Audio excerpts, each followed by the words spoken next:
Welcome to the Local Marketing Podcast, brought to you by Thrive Fuel. Now, here's your host, Jason Holmes. Okay, so welcome everyone once again to the Local Marketing Podcast. This is Adam Mahan. Today, I am joined by one of our team members that I think this is her first time with us on air, as it were. This is Bethany Hernandez. She is our National Account Executive. Go ahead and say hi. Introduce yourself, Bethany. Oh, hey guys. Yes, it is my first time here. Not the first time listening, because I am a dedicated person to listen to them, but I've always tried to get myself in the behind the scenes and what would I say? And now Adam put me on the spot. So here I am. I'm excited. It's a great topic too. And then of course, our beverage of choice is always fabulous as well. Excellent. So Bethany, already, you said you've been listening to the podcast since its inception, so you already know what's coming next. Bethany, what are you drinking? Oh, yes. So I am a big Moscato wine fan. I actually had to bring the bottle because I might finish it, of Porch Swing. This one is the rosé one. There is, I think, another flavor I can't even think of, but Porch Swing. HEB has the best wines ever. You are in Texas, please go to HEB, find Porch Swing. Most of the time it's sold out. And so when me and my husband find it, we buy a lot of it. Stock up. You got to stock up. Yes. Stock up. So yes. There you go, in my Fiesta winery, because again, we are winos. So, well, I just want to extend apologies to all of our listeners not in Texas and not familiar with how great HEB is. Sorry, guys. And what HEB is, what it means to us. But yes, excellent choice, Bethany. I, on the other hand, am taking it a little easy for now, pre-gaming, because as you probably heard me before on the podcast, huge local sports fan. And we do have a local baseball team that's part of the Texas Collegiate League. So it's like a summer baseball league of college university baseball players that come and stay here for the summer. The Victoria Generals opening game is tonight. Oh, yeah. So I'm pre-gaming with water. It's good. Hot. Good call. 100% a good call. Get my hydration in before we go spend the next 5 hours at the humid, hot Riverside Park. Yes, which is very smart because they have a beer deck and I feel like they never run out of beer. No, they don't. I've got my tumbler on the ready. So I'm getting my water in now so I'm not dehydrated later tonight and tomorrow morning. Oh, no. Perfect. Smart man. Very smart man. Do what I got to do. So, all right, Bethany. So yes, again, welcome to the podcast. Everyone, thanks for tuning in. And this week, Jason had a incredible interview with two representatives from our local university, the University of Houston at Victoria. They have a relatively new department called the Center for Regional Collaboration. So everyone enjoy. This is Jason with Heidi and Donald of the UHV-CRC. So I'm going to go ahead and let Jason and them take it away. And we'll see you afterwards. All right. Well, we have a special treat for everybody today. We have Heidi and Donald from the University of Houston's Center for Regional Collaboration. I think I got that right. Yes. We're going to get into what all that means, how it relates to marketing, and really what this new initiative is all about and what we hope to accomplish with it in our local community. So Heidi, I'm going to start with you.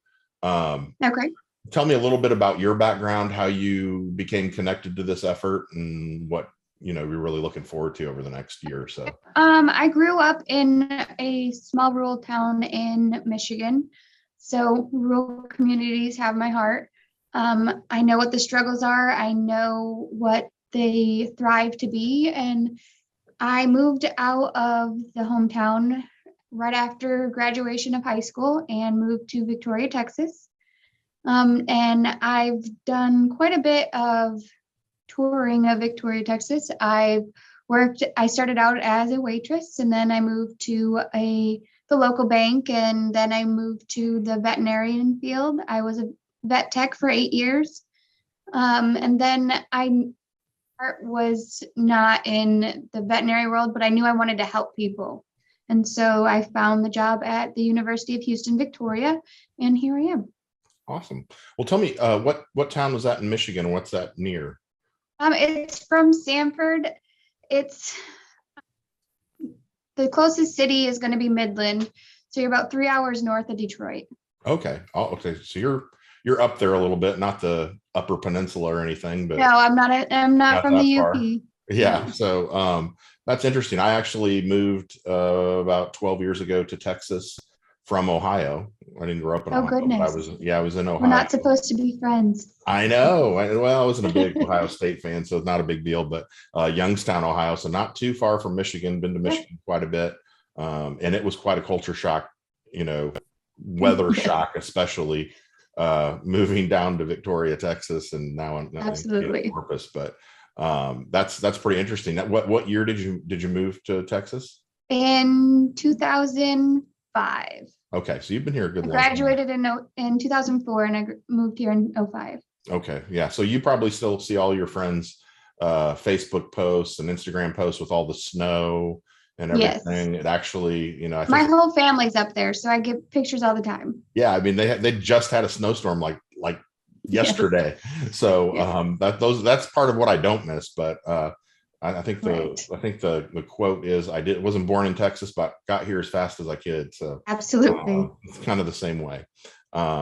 So Don, not to call you out, but you've got a little bit longer of a story than Heidi. A bit longer. So tell me a little bit. I mean, I know a lot of what you've done, but for our audience, I mean, how did you end up in this spot? And you've done everything before this, so go ahead and give us kind of a same way with Heidi. I was brought up in a rural community, Yoakum, Texas, which is about 40 miles from Victoria. Graduated in 77, moved here, worked at Atzenoff for a little while. The Texas Department of Transportation come looking for me and saying, hey, we want you to come to work for us. And I spent 31 years there and retired in 2013. And we were going through organizational change there. And so I started up my own little business doing motivational speaking and also doing some training on change and organizational change. And the Small Business Development Center here at the University of Houston, Victoria picked me up, and I was a business advisor for about 3 years. And then in 2019, our department opened up University of Houston, Victoria Center for Regional Collaboration. And then that's where me and Heidi ran across each other. We've been team members ever since. Okay, and that you say was in 2019, right? Yes. So nothing happened after you started there that would impact anything, anything related to that effort, right? 2020 was a pretty boring year. I wish it was boring. Yeah, me too. We, Heidi and I both been running real hard on rural broadband. We want to get out and the importance of reaching these rural communities and stuff. And that's kind of what we've been doing 2021 and part of 22. But we've been doing some other efforts here also at the UHV Center for Regional Collaboration. Well, yeah, I mean, what timing? I mean, with the pandemic happening, Sure. basically right when you guys got off the ground, I'm sure that message was received that people in rural communities need broadband internet access if they're going to make it through something like this. Sure. And Heidi is the rural broadband queen of this area. Too much. It hurts my brain even thinking of it. So over that time period, I mean, has the accessibility in those rural communities gotten better? No, It's no, it's a long process. Yeah. Sure. So what's the struggle there? Is there just not enough cable in the ground? Are we going for other solutions like over the air, or what's happening? Well, it's not feasible for everybody to have fiber. It's just not feasible. For 1 mile of fiber, it's $40,000 just to install it. So Wi-Fi, cable, all of those are going to be options for our rural communities. Oh, I see. Okay. And having gone through, kind of pushing that effort during the pandemic, how did the pandemic affect your plans for getting the whole It escalated it. So Yeah, it definitely escalated it. Okay. All right, great. Well, tell me, the Center for Regional Collaboration, that's kind of a long name. I can infer what it means, but who wants to take a crack on really defining what that means, what that department hopes to accomplish? Well, I tell you what, we have Dr. Bob Lynn. He's the president of University of Houston, Victoria, and he was tasked with making UHV a destination university. And he said the only way he knows how to make UHV a destination university is make it a destination community. And when he says, when I'm talking about a destination community, I'm not just talking about Victoria, but I'm talking about Victoria and even the surrounding rural areas and stuff. And so that was kind of an initiative we had. And then back in 2017, we received a $1 million grant from the EDA, and it helped fund our new center here, the Northwest Center, for the Center for Regional Collaboration. We got some conference rooms. We have the SBDC in here with us. And so part of that grant program, they gave us $1 million, says, okay, in 9 years' time, this is what you got to do, your project goals. And part of the project goals is building a regional initiative. And we're working with Victoria Economic Development Corporation in DeWitt County, Refugio County, Jackson County. We're going all around and building a regional concept. And it's really interesting because when you look at it, the whole deal of working together as a region is so we can market this region. If you market just one piece of it, Victoria, or just one piece of it, or one piece of it, Hallettsville, a lot of times the site selectors that look for economic development, they don't see the big picture. So it's really getting together and marketing ourselves as a region. And that's what we're doing moving forwards. Plus, I also want to bring brand awareness about the University of Houston, Victoria, how it's growing. We have a standing goal, and that standing goal is to collaborate with other educational, entrepreneurial, governmental, and nonprofit organizations in promoting education, economic development, culture development of the region. And so we're out there doing several things to help this region and the university grow also. Sorry about that. Heidi, talk to him. What do you see? What else we do? I see us showing what our region has, showcasing the amazing businesses that we already have in our region that a lot of people don't know about. Like, I had no idea we had a port in Victoria until probably about 6 months ago. And there's people who have lived here their whole life and have no idea that we have a port, an inland port. So it's just kind of showcasing what we have that people don't understand what we have already. Right. No, that's a big one. Jason, one day, Heidi and I were called cheerleaders for the region. And that's probably one of the greatest compliments we ever got, because there's some amazing things happening, not just here in Victoria, but the surrounding rural areas. And of course, Heidi and I were always out in the field and we're promoting. And someone called us cheerleaders one day, and we took that as a major compliment. Sure. Yeah. When you talk about the region, tell me what you're actually talking about. I know it's 11 or 12 more counties. Is it what's the total area that you're trying to impact? 11 counties and then 12 if you include Victoria. Okay. Awesome. That's hard to wrap your head around. I mean, coming from other areas where the most you really talk about in a lot of areas is, maybe the tri-county area or the quad county. You come to Victoria and it's like, oh, well, we're in double digits as far as what we consider the market. And so that is difficult. I haven't heard, is there something that we're going to call it that's better than the Crossroads? Or are we talking about? We don't really have control over that. Okay. All right. But I mean, you talk about marketing, one of the first things you have to do is really define yourselves. Absolutely. Is that on the list as a task, or is that something we're down the road? That's going to be down the road. We're still trying to build the relationships and have the conversations to help them understand what regionalism actually is. A lot of them don't know the concept, and they know it, but they don't know that it's called regionalism or what the after effects of having a great region is. That's great. A lot of times I've seen this in other communities, and I haven't heard of it with, excuse me, in the kind of, I guess, 11 county area.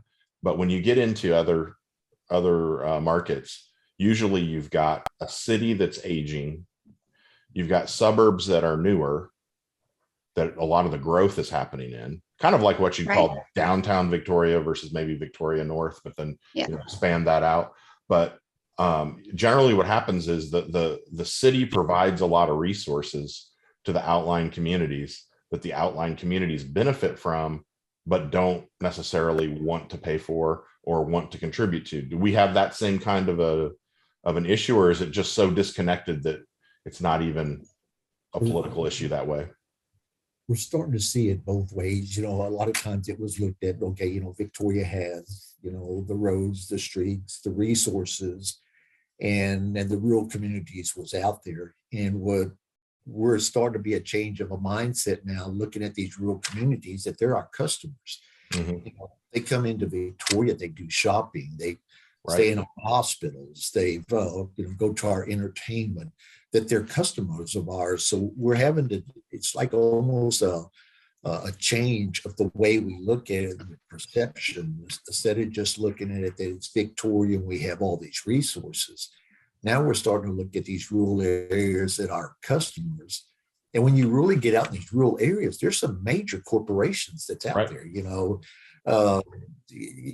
Kitchen Pride, BYK, Gonzalez, Shiner Brewery, who can't forget about that one, Casper Water, Yoakum got Circle Y Saddlery. I mean, it's just, it's huge. That's when you really look at it from a region, what's out there.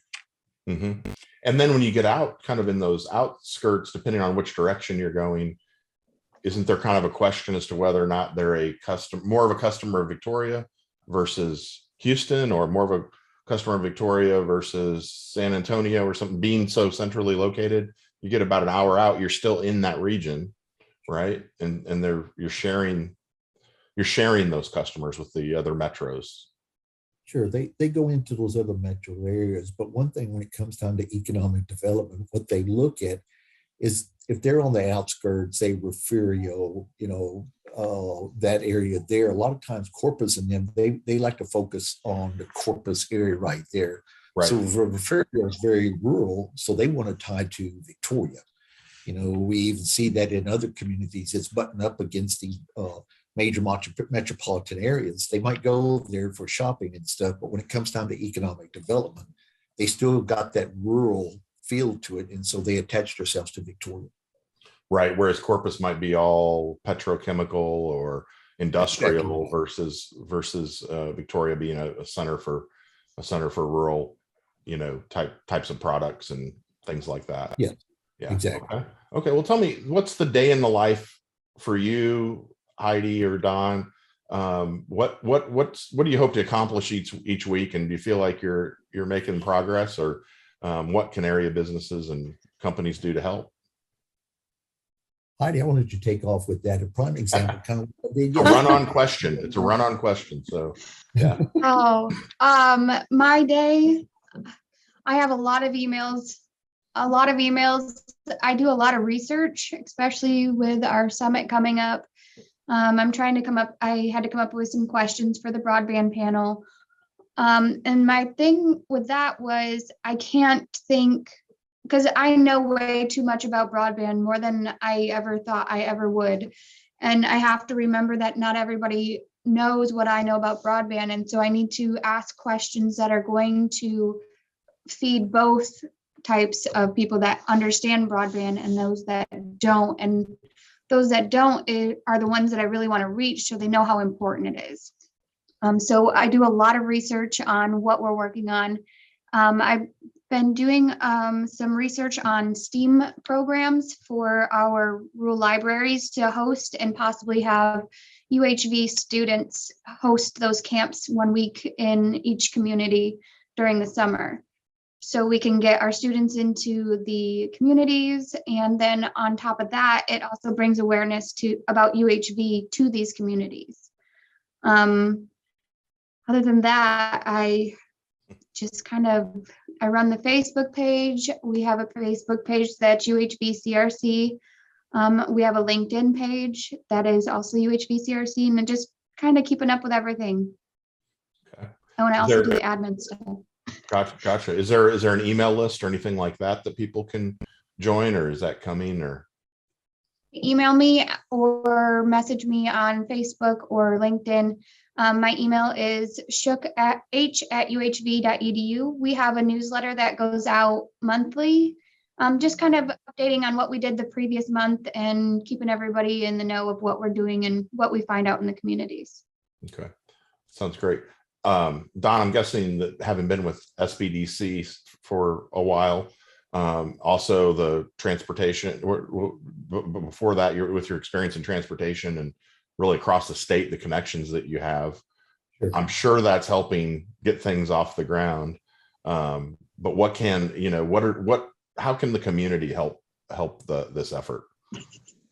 Well, I think what helps the communities is just the main thing is the perception of looking at it that we're together as a team. We're not competing like Friday Night Lights, where one community competing against another. That's just being the open-minded and saying, hey, we're together as a team in this region, that it's not individual. That's the main thing.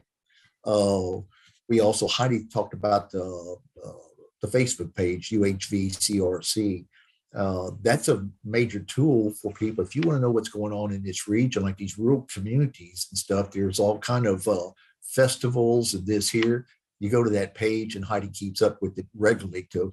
So if there's something we want to share, we like to, stories, or you giving us the opportunity to speak today, that's amazing. It gets our story out there. Right. And so what we just look for is there's resources that we can find to help out these communities. And, we've got some funding for some rural broadband studies. We found, connections we have with the U.S. Department of Agriculture for rural community development. Mm-hmm. We find in some grants and we're sharing them. So we're just, we kind of consider ourselves to be like a regional facilitator and a connector, just connecting people with resources.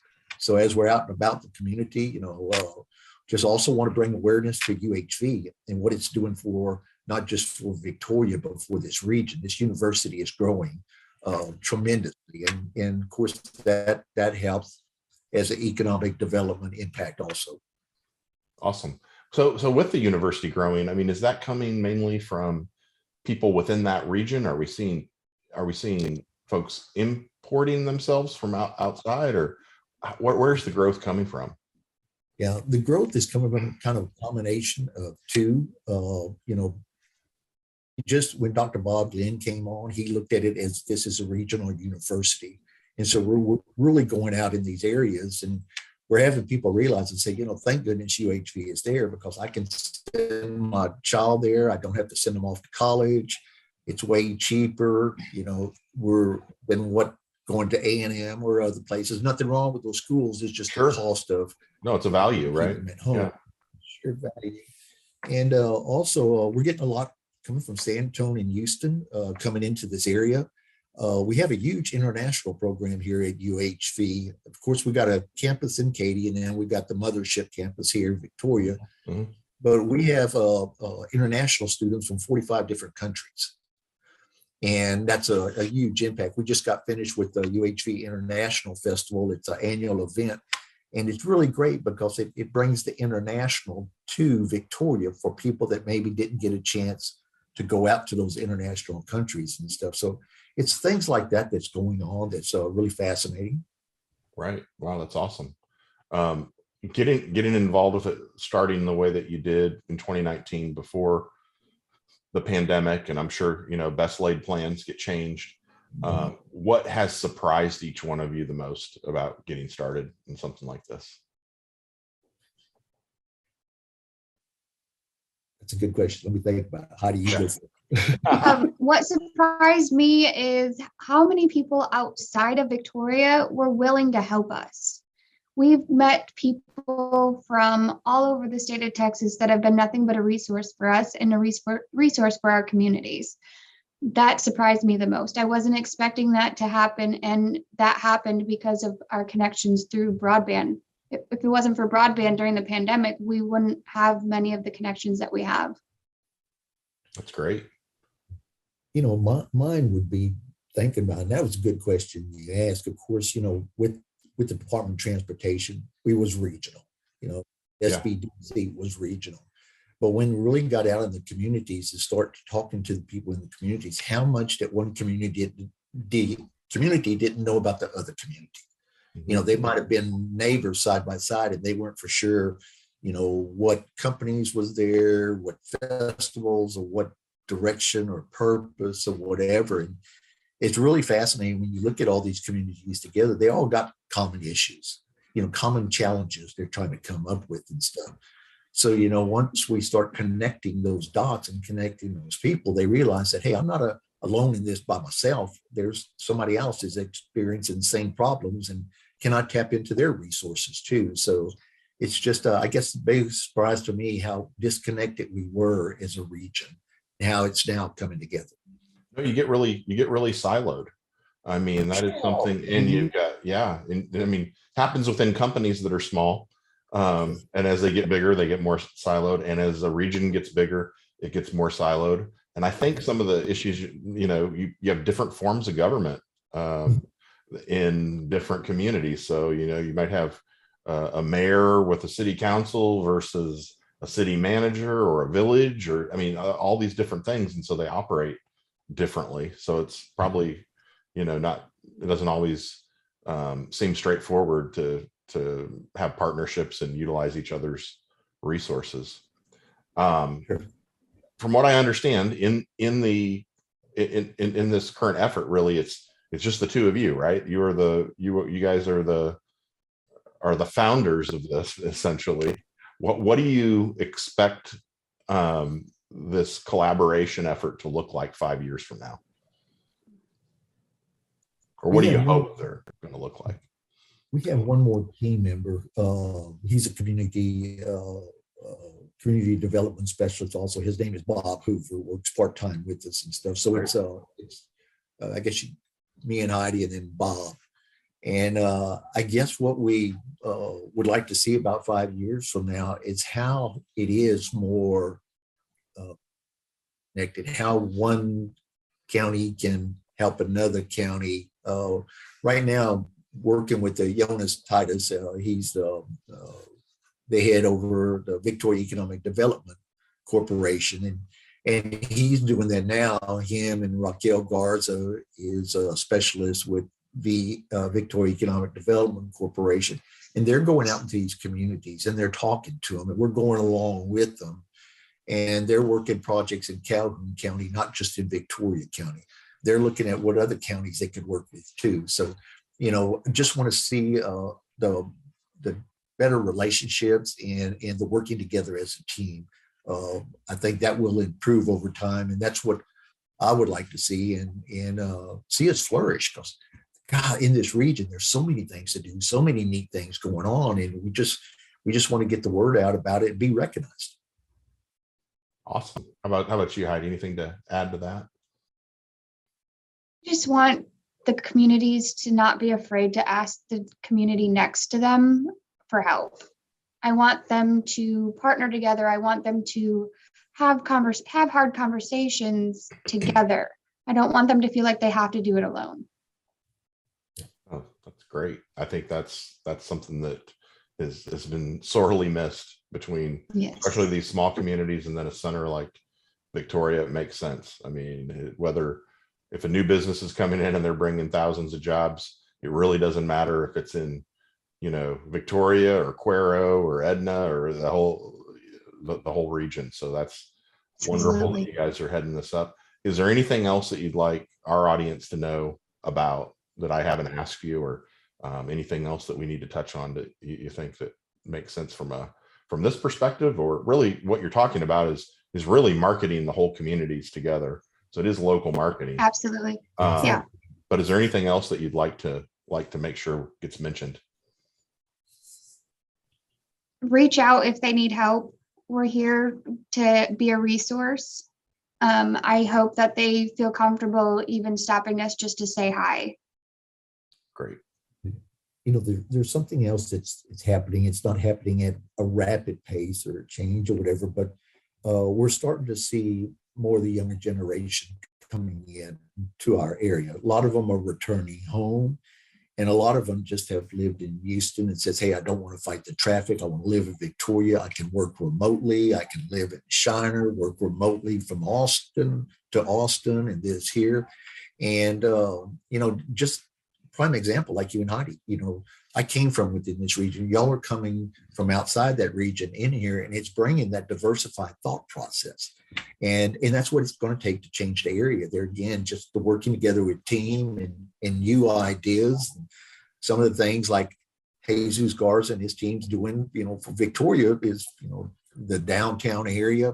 Yep. Jennifer Colby down in Gonzales, what she's doing with economic development, Sarah Postmeyer, Mayor in Cuero, what they're doing, Gary Bros and Edna, Jackson County, Jody Weaver, economic development in Calhoun. I mean, it's just, they're all just a lot of effort going in there now. It's great to see that starting to come together. Yep, that's awesome. Yeah, we're cheerleaders for you guys, and you're cheerleaders for the region. So hopefully there's, you know, if there's anything we can do as a corporate citizen in Victoria to help you guys out, let us know. We've been watching eagerly, and look forward to working with both of you more, as well as Bob, which I have not met Bob, but we'll have to meet him. We don't want to forget him. So that is Heidi Shook and Don Jirkovsky. Did I say it fast enough? I always get it wrong. So it's Jirkovsky, but that's okay. That looks like a silent J. Exactly right. So Don, I just call you Don. I just always call you Don because that one's a little rough. But glad to have you guys on the show. Hopefully, you know, it'll have some impact for you, and some folks will reach out. This will probably publish in a couple of weeks. So I'm happy for you guys to do it. Thanks. We appreciate it. Jason, thank you so much for inviting us to come on, and you and Adam, and we talked to a lot of your team members and stuff, and thank you all a lot. We really appreciate this. Not a problem at all. We appreciate you being on. Have a good one. All right. Okay, so that was just a fantastic interview. And I'm curious, Bethany, what were some of your takeaways from that? Well, I loved when Heidi was talking about when she would go to the board of the broadband commissions, and she had to, I guess, make it where everyone understands, right? Because sometimes we throw fiber, we throw fiber optic out there, and people don't know the terminology. And so I loved how she was like, you know what, I need to talk to the brains, and I need to talk to the ones that are using it on a day-to-day basis like us, right? We're remote. I was in a field of the internet for a very long time where, right. Yeah. So I understand firsthand of those people calling in saying, hey, I never had internet in my house. Now I need it because I am having to work from home. Mm-hmm. I haven't had internet in the last 20 years. I need it, but I'm in the middle of nowhere. What can you do for me? And so I understand especially with school, UHV is a big part of it. I know that was a big conversation from UHV for the Broadband Commission. So I'm so glad that she brought that up because it's a big thing. And it also, like she said, it helped communities talk before they were even having a conversation of something in common. So they made it look where all the rural areas had this one thing in common. And with those conversations comes networking. And those networking becomes, hey, remember I talked to you 2 years ago about the broadband commissions? We're trying to make a partnership with UHV. It just worked out great. And it was, like she said, it was forced. And it was one of those where we needed that push and they needed that push. And I love that when she brought that up because it's 100% accurate. Absolutely. And you said another big keyword for me, which was networking. And for me, one of the big takeaways is thinking regionally, right? So especially when it comes to advertisers and brands, local advertisers and local brands, a lot of times you fall into this trap of thinking, I need to market locally, right? I've got a local boutique, or I've got a local this, and I need to market to my local audience without even really thinking, like, you have a regional reach, right? So like, for instance, I mean, depending on where you live or where you guys happen to be, but Victoria, it's pretty central in Texas, in that we're 2 hours from virtually every major city with the exception of Dallas. And so, yeah, you've got all these smaller communities that come to Victoria, and it can benefit to think regionally as opposed to locally. But even more important for me, how this relates to brands and advertisers is the rural broadband aspect of things is definitely an obstacle when it comes to, like you just said, right? I'm working from home. I need access to fast, high quality internet. What can I do? Right. So we already know, and Bethany, just a fun little side fact for all of our viewers and listeners, but you and I used to work together before ThriveFuel, right? Yes. We were in the cell phone retail space. And so we remember way back then, even the trouble for people who lived out in rural areas to even get good internet or cell phone service, right? So you might have the latest smartphone or smart TV or whatever, but you're living in an area where streaming HD isn't a luxury. Not there. Right? It's not there. Streaming your games, all these kind of things that we take advantage of or take for granted in a larger market, people 20 minutes away are struggling to load an image. And it's crazy because we say regional, but there are neighbors. And it's 11, 12 different counties that they were talking about that we touch, that we go through within 10 minutes of leaving Victoria. We're already in another county. Exactly. So crazy that we have that here, and not all of Victoria, but a good chunk of Victoria. And just 10, 15 minutes down the way, they have nothing. Right. And so on that, we think about, and this is just kind of more of a hypothetical brainstorming, right? But how do advertisers and brands navigate that bottleneck? So for instance, we know, hey, OTT, digital video delivery, is the way to go for video mediums. Well, what happens when you have an entire segment of the population or of your target audience that lives in an area that can't readily stream video? Yeah. And so I think that's definitely something as advertisers, as marketers, we need to kind of keep in the back of your head. How do you navigate around that kind of obstacle? And here's the thing, like, I know this is it relates to us here in our area because we think Victoria and UHV and all these things, but we probably have 90% of our listeners right now who have no idea where Victoria is, let alone what the University of Houston at Victoria is, right? Yeah. But just like our previous episode with Carissa and the Innovation Collective, right? Like, even though this is happening in our area, these are still concepts that should be alive in any market. Yeah. Right. So you should be in the middle of Illinois and should be able to relate to some of these things. And then at the end of the day, this all goes back to networking. At the end of the day. And it's so crazy that it was a conversation that was broadband and then it went to networking. Right. Conversation UHV was networking on how they got different partnerships because of a conversation you had 2 years ago when the broadband became an issue. And then it's also true on the flip side of things, right? Which is you never know who you're going to meet as a business owner, as an advertiser, right? So if you just have a boutique in the middle of nowhere, no telling who you're going to meet at a potential, if you have a local community college or regional university that has some sort of networking event or initiative, and I've got a barber shop and you show up, there's no telling what kind of opportunities could be right there at your fingertips or at the shake of a hand.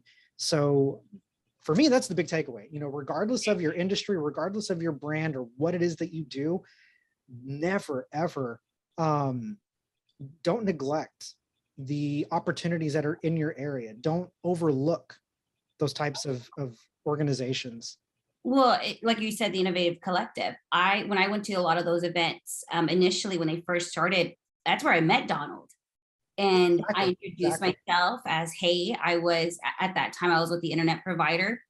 And then when I transitioned to Thrive, he already remembered who I was. And he's like, oh, well, what do you do now? And it's one of those, we have no idea where life's going to take us. It's this networking that keeps us all connected at all times, no matter what position you are, no matter what you're trying to do. It's amazing what our little small community, just having tea time, or what is the coffee time, right? Coffee time. That's so awesome, just to get the conversations going. And I love our little big town for that reason. Absolutely. I mean, there's so many wonderful things. I think Victoria, I was talking about this with another client, is primed to be a test market for so much, because there's so much opportunity here in terms of business, in terms of population, in terms of, potential. And so, again, for all of our listeners that have no idea what I'm talking about, or where I'm talking about, rather, let that be the takeaway.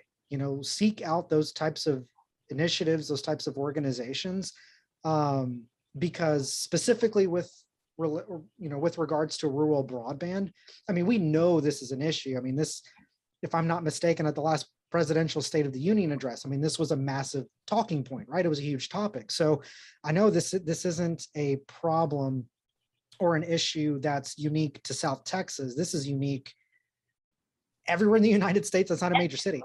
Everywhere. Right? And you'd be surprised, even New York has those rural areas that can't get the broadband that they need. So even though we're talking about little Victoria, we're still 90,000 people plus. Right. We're talking about our neighbors that maybe have 15,000 people in their towns. They all have the same issues. And opening that communication is amazing. And that's what's great about bringing it all back to Victoria and bringing it back. Hey, we're here to help you. No matter how big the town is, how small that town is, we want to be able to help you in any way. Exactly. And that's where I think, this interview with the regional collaboration, innovation collective, I think these are absolutely wonderful lessons and things for people to think about that don't live here, but could potentially have something like this in your area. And if you don't, start one. Yeah, of course. Well, without a doubt. I've always told, always go for it, right? If you fell, hey, try again. Absolutely. Or ask for some help. And that's why they created this. Heidi and Donald want to open up the door for you to be like, hey, ask if you need help, we could help you. Absolutely. And so with that, I'm actually really curious, for all of our listeners and viewers out there, of course, our podcast, Spotify, Apple, you can stream it on our website. You can watch it on YouTube. But I'd be very curious for those listeners that aren't familiar with South Texas or Texas in general, leave some comments, drop in a DM, whatever, about what's happening in your area. What are some organizational outreach programs, whether it's something like the Innovation Collective, whether it's something being spearheaded by a city government, is it being spearheaded by a community college or a regional university? Exactly. We'd just be very curious to see what's happening in your area and what you guys are doing to combat these obstacles, like, reaching customers, clients in rural areas. Yeah. I'd love to hear that too. Yeah. Drop a comment, leave a line. We'd be very interested to hear that from you. So again, I want to thank Heidi and Donald from the Center for Regional Collaboration at the University of Houston, Victoria, for stopping by and chatting with Jason for a bit. Just wonderful insights. It's always a pleasure to run into them in public and just to hear what they've got going on next. I know every time I see Heidi, she's off to some other conference or she's off to some other town. That's exactly what you're just talking about too.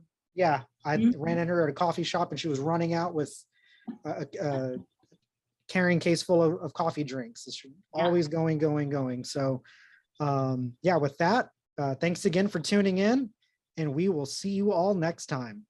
Bye, guys.